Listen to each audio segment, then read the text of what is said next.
আমাদের বাংলাদেশের সাংবিধানিক প্রধানমন্ত্রী এখনো শেখ হাসিনা। এটাই হলো সারমর্ম এই আইনের ব্যাখ্যায়। সবসময় বাংলাদেশ আওয়ামী লীগ একদম প্রথম সারির শক্তি এবং তার সাথেই পশ্চিমারা কাজ করবে, এটাই আমি দায়িত্ব নিয়ে বলতে পারি। প্রেক্ষাপটটা তুলে ধরি, 2024-এর জুলাই আন্দোলনের সময় আমি স্টেট ডিপার্টমেন্টে, আমার ধারণায় 19শে জুলাই অথবা 21শে জুলাই, যখন ম্যাথিউ মিলার অন্য একজনের প্রশ্নে উনি নিজেই অনেক লম্বা করে উত্তর দিতে দিতে সর্বশেষ উনি বললেন যে আমার কাছে সর্বশেষ সংবাদ হলো ঢাকায় 2 জন ছাত্র নিহত হয়েছে। আমি তৎক্ষণাৎ বলি যে সম্পূরক প্রশ্ন, এবং আমি দাঁড়িয়ে যাই, আমাকে যেহেতু দেওয়া হচ্ছে না, দাঁড়িয়ে গিয়ে বলি যে আমি ঢাকার সাথে এই মুহূর্তে যুক্ত, ঢাকায় এখনো পর্যন্ত পুলিশ বা অন্য কোনো ভাবেই বাংলাদেশে এই মুহূর্তে একজনের মৃত্যু হয়নি, আপনি এটা জানলেন কি করে?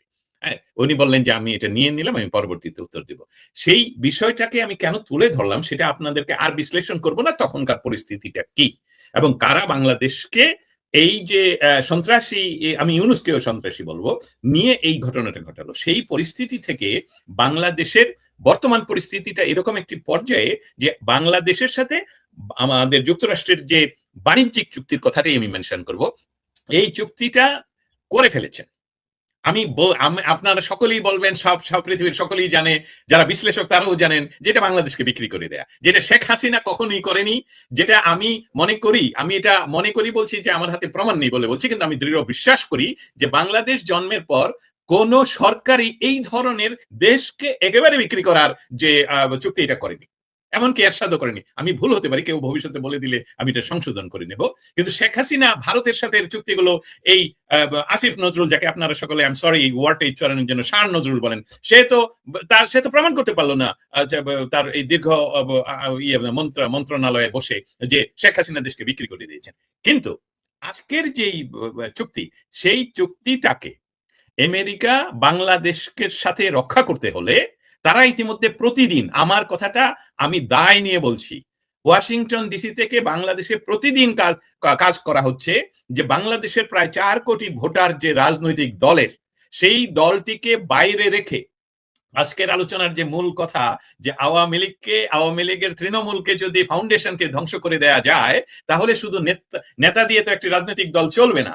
সেই প্রচেষ্টা যে বাতিল, সেই প্রচেষ্টা যে হবে না, সেটা যে বাংলাদেশের মানুষ গ্রহণ করছে না, সেটা কিন্তু যুক্তরাষ্ট্র সহ পশ্চিমারা ইতিমধ্যে বুঝে ফেলেছেন, যার ফলশ্রুতিতে বাংলাদেশে কিন্তু এই সপ্তাহেও একজন যাচ্ছেন, বাংলাদেশে এই সপ্তাহেও আমেরিকা থেকে একজন যাচ্ছেন, আমেরিকান একজন সিনিয়র যেটাকে বলবো অ্যাম্বাসেডর বা দূত যাচ্ছেন বাংলাদেশে, এবং বাংলাদেশের প্রায় প্রতিটি জেলা বলছি, আপনারা আমার চেয়ে বেশি জানবেন যেহেতু বাংলাদেশে থাকেন, প্রায় প্রতিটি জেলায় মার্কিন দূতাবাস থেকে লোক যাচ্ছে, মানুষের সাথে কথা বলছে এবং জানতে চাচ্ছে। তার কারণটা হলো যে চুক্তিটা ডক্টর ইউনূস আমেরিকান হিসাবে করে দিয়ে গেছেন, সেটাকে সাস্টেইনেবল যদি করতে হয়, সেটাকে যদি দীর্ঘমেয়াদী ধরে রাখতে হয় আমেরিকার পক্ষে, তাহলে একটি রাজনৈতিক সরকার লাগবে যার জনগণের সাপোর্ট আছে।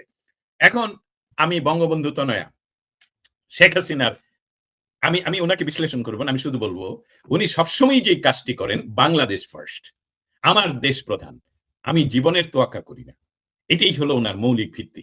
অতএব যেই কাজটুকু অনেকেই চেষ্টা করছেন করতে, অনেকের অর্থ হলো হাজার হাজার মানুষ নয়, আমরা কিছু মানুষ যে চেষ্টা করছে, সেটা হলো যে বাংলাদেশ টিকে থাকবে আওয়ামী লীগের নেতৃত্বে, এবং আওয়ামী লীগ নেতৃত্বে থাকলেই সেখানে যে যে স্থিতিশীল পরিস্থিতি, উগ্রবাদ সবসময় আলটিমেট ক্ষতি করে আমেরিকার, এটা আমেরিকাকে আমরা বোঝানোর চেষ্টা করছি।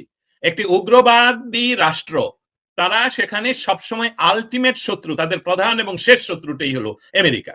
একজন উগ্রবাদী সে আমেরিকার ভিসা পাওয়ার জন্য আল্লাহর দরবারে মুনাজাত করেন, সে ভিসা পাওয়ার পরে আল্লাহর কাছে শুকরিয়া করেন, সে ভিসা নিয়ে আমেরিকাতে, উগ্রবাদীর কথা বলছি আমি, আমি কিন্তু কোনো ধর্মের নাম বলিনি, সেখানে সে আমেরিকাতে ঢোকার পর আবার সৃষ্টিকর্তাকে বলেন যে এই দেশটাকে তুমি ধ্বংস করে দাও, এটা আমেরিকা ভালো করে জানে।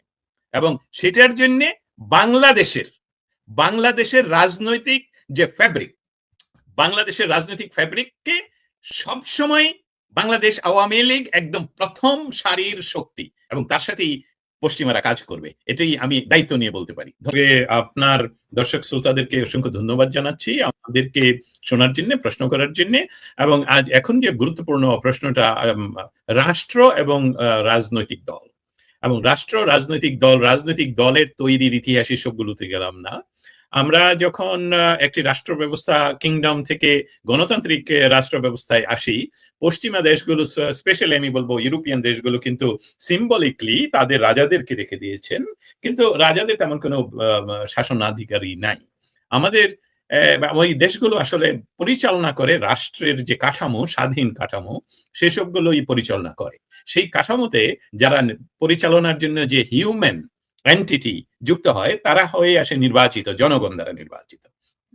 সেই নির্বাচনের জন্য রাজনৈতিক দলগুলো গেম খেলেটা কি? তারা ম্যানিফেস্টো, তারা কি করবে, তারা ক্ষমতায় আসলে তারা জনগণকে কি দিবে। একজন ব্যক্তি ও বলতে পারে যে আমি আমার এলাকায় এই কাজটুকু করতে পারবো, আমি আপনাদেরকে প্রতিশ্রুতি দিচ্ছি। রাজনৈতিক দল প্রতিশ্রুতি দেয় সার্বিকভাবে দেশের কি উন্নয়ন করবে আগামী 5 বছর তারা বা 4 বছর তারা ক্ষমতায় থাকলে।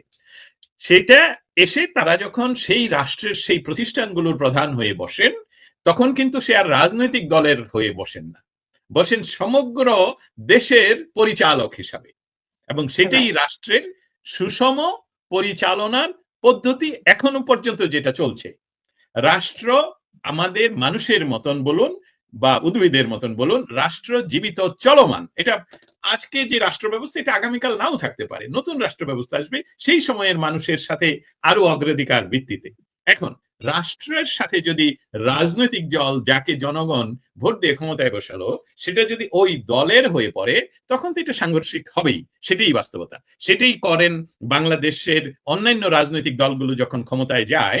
তখন আমরা দেখতে পাচ্ছি আজকের যে রাজনৈতিক দল তথাকথিত নির্বাচনের মাধ্যমে যে ক্ষমতায় বসলো, তারা কিন্তু বসেই এই যে অসাংবিধানিক বাংলাদেশের একটি সরকার তাদের দ্বারা তথাকথিত নির্বাচনে ক্ষমতায় বসলেন, তারা কিন্তু তাদের তৈরি করা অধ্যাদেশগুলো আইনে পরিণত করলেন। সবচেয়ে বড় কথা হলো বাংলাদেশ আওয়ামী লীগ নিষিদ্ধ, এই বিষয়টাকেও তারা ইয়ে করলো। অর্থাৎ রাষ্ট্রের, তারা এই দলটা রাষ্ট্রের মালিক হয়ে বসলো, এটা প্রমাণিত। আমরা মনে করেছিলাম, আমি দস্তগীর জাহাঙ্গীর মনে করেছিলাম স্পেশালি, যে এই সরকার তথাকথিত নির্বাচনে আসুক, তারপরেও তাকে 90 দিন সময় দেওয়া উচিত, দেখি বেটা কি করেন।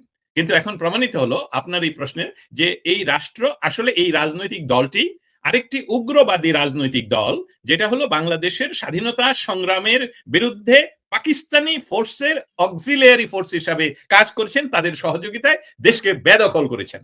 অতএব রাষ্ট্র এবং রাজনৈতিক দল এক হয়ে গেল এখানে বাংলাদেশের, যার ফলশ্রুতিতে এখন আপনার বোন চাকরি হারায়। আমি প্রতিবাদ জানিয়ে যাচ্ছি এবং আমার প্রথম সুযোগে এটা স্টেট ডিপার্টমেন্টে উঠানো হবে, আমি নামটা পরে সংগ্রহ করে নেব।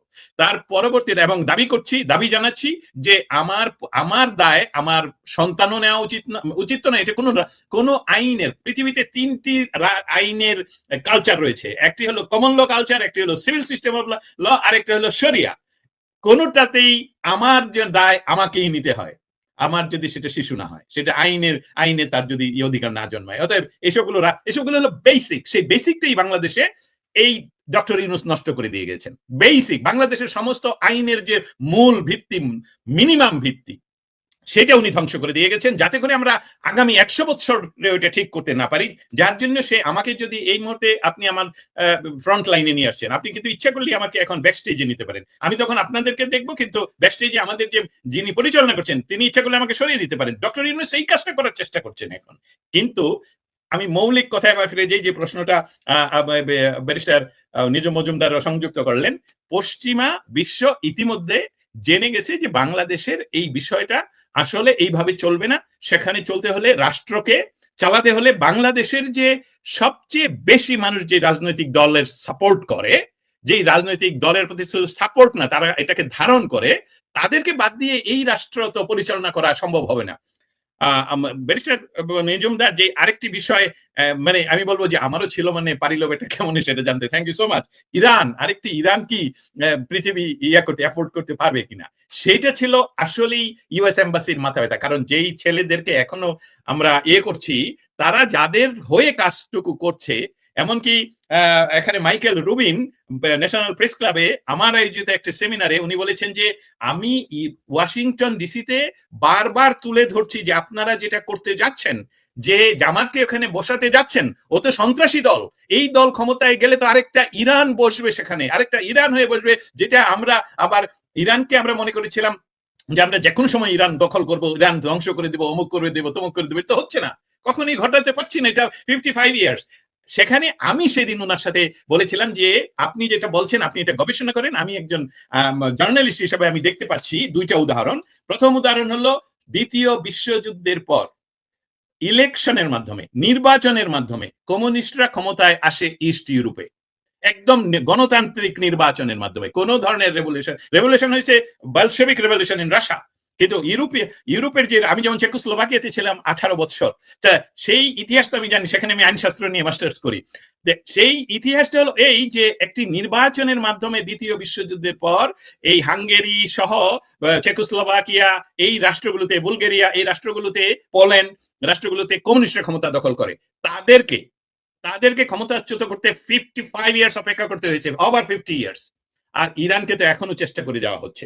অতএব এই জামাতকে যদি তারা সেদিন ভুলেও ক্ষমতায় বসাতে পারতো বলবো, কারণ সেখানে বাংলাদেশ আওয়ামী লীগের ডিপ্লোমেসি আই স্যালুট, যে আওয়ামী লীগ এবং আন্তর্জাতিক অনেক অনেক প্লেয়ারের কারণেই জামাত ক্ষমতায় আসতে পারেনি, তাহলে তারা গণতান্ত্রিক উপায়ে, গণতান্ত্রিক কোন নিয়মে খেলতো না। তারা প্রথমেই সমস্ত মুক্তিযোদ্ধাদেরকে ফাঁসি দিতে, হত্যা করতো দেশ বিরোধী হিসাবে। তারা আমাদের মতন মানুষদেরকে হয় দেশের এই যে আপনার বোনের যেরকম এখন তারা চাকরি খেয়ে ফেলছে, আমার বাড়ি ঘর পুড়িয়ে দিত, হত্যা করতো মজুমদারের সমস্ত জাতি গোষ্ঠীকে, এবং তারা 50 থেকে 100 বছরের পরিকল্পনায় থাকতো তথাকথিত ইসলামের নামে, তাদের ইসলামের নামে, রিয়েল ইসলামের নামে নয়। অতএব রাষ্ট্র এবং রাজনৈতিক দল সেটা সম্পূর্ণভাবে আমাদের লক্ষ্য রাখতে হবে ইউরোপকে, এবং অবশ্যই আমরা আমাদের পার্শ্ববর্তী, আমাদের পরীক্ষিত বন্ধু রাষ্ট্র ভারতকেও আমাদের লক্ষ্য রাখতে হবে। পৃথিবীর সর্ববৃহৎ গণতান্ত্রিক দল, সেখানেও রাষ্ট্র এবং রাজনৈতিক দল সম্পূর্ণ আলাদাভাবে কাজ করছে। ঠিক একইভাবে আমরা আমাদের দেশকে আমরা বিশ্বাস করছি। যে কথাটা বলে আমি আসলে শেষ করতে চাই, আমি আসলে এটা আসলেই বলতে চাই, সেটা হলো একটি গণতান্ত্রিক রাষ্ট্রের অপরাধীর আসলে বিচার হওয়া উচিত এবং হতে হবে, কিন্তু রাজনৈতিক পরিচয় মাত্রই যে অপরাধী প্রমাণিত, এটা সঠিক নয়। এটা অকার্যকর রাষ্ট্রের একটি চিহ্ন বয়ে বেড়াচ্ছে বাংলাদেশ।